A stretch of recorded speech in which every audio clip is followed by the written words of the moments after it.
¿Qué tal, saludable? Soy el Dr. Eric Mancilla y bienvenido a descubrir qué es la presión arterial alta o hipertensión y todo lo que hay detrás de ella. En el video anterior conociste qué era el colesterol, pero hoy conocerás cuál es el colesterol malo y cómo puede afectar a tu corazón y a la presión, qué elementos le elevan y qué valor se considera peligroso para tu vida. ¡Suscríbete! ¡Vamos!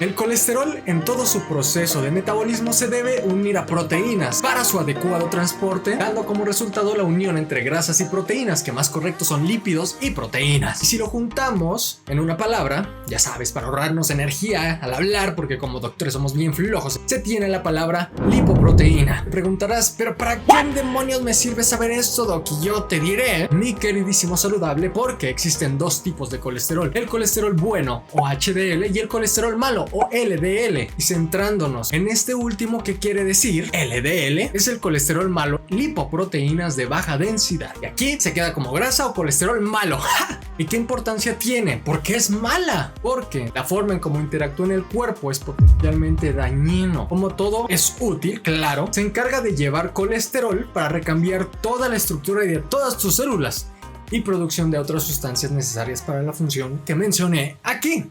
El problema llega cuando hay un exceso de esta grasa, ya que junto con otros elementos como triglicéridos, inflamación, glucosa alta, puede dañar la estructura de arterias, generando placas que pueden obstruirlas y generar daño, y a la larga puede ser mortal. Ya los cambios dentro de estas arterias tienen un nombre que te estaré mencionando también aquí en los siguientes videos. Por eso suscríbete para que lo conozcas. Una de las consecuencias más caóticas y apocalípticas de tener este tipo de colesterol elevados es que pueden generar la enfermedad de las arterias coronarias. ¿Qué es esto? Bien, sucede cuando estas obstrucciones de las arterias que te mencioné se encuentran en las arterias que alimentan a tu propio corazón. Hace que las arterias se endurezcan y se estrechen, lo que disminuye o bloquea el flujo de sangre al corazón, por lo que también disminuye el flujo de oxígeno, y esto tiene como consecuencia desde una angina de pecho de forma física, que es el dolor en el pecho, o un ataque al corazón, que es lo más caótico, lo peor que te puede pasar, y que si estás viendo esto, claro que no dejarás que te suceda, ¿verdad? ¿Qué cosas, situaciones o elementos pueden elevar este tipo de colesterol? Bueno, lo principal es la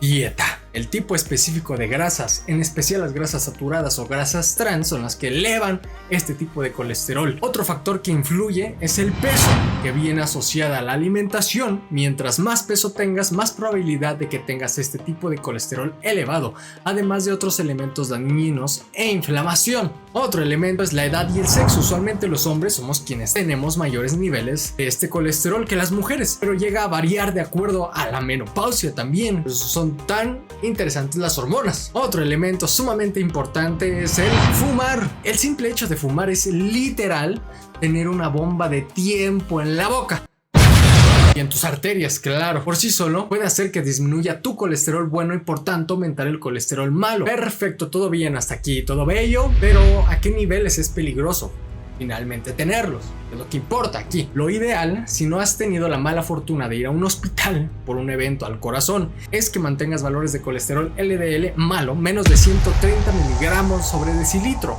En cambio, si ya has tenido algún evento de salud potencialmente severo, una angina, un infarto en el corazón o algún daño, es obligatorio que tengas estos valores por debajo de 100 miligramos sobre decilitro. Pero no todo es malo, porque así como existe el colesterol malo, existe también el colesterol bueno, y que es protector, claro, para tu corazón. Existen estudios de que mientras más elevado tengas este tipo de colesterol, menos riesgo de generar un evento cardiovascular. Y es tema del siguiente video. Para ver el siguiente video, pica este botón de aquí. Para alcanzar la salud que deseas, porque sé que quieres pasar más tiempo con las personas que amas, pica esta cara de aquí y conoce la hipertensión o presión alta y todo lo que puede causar y cómo se comporta aquí.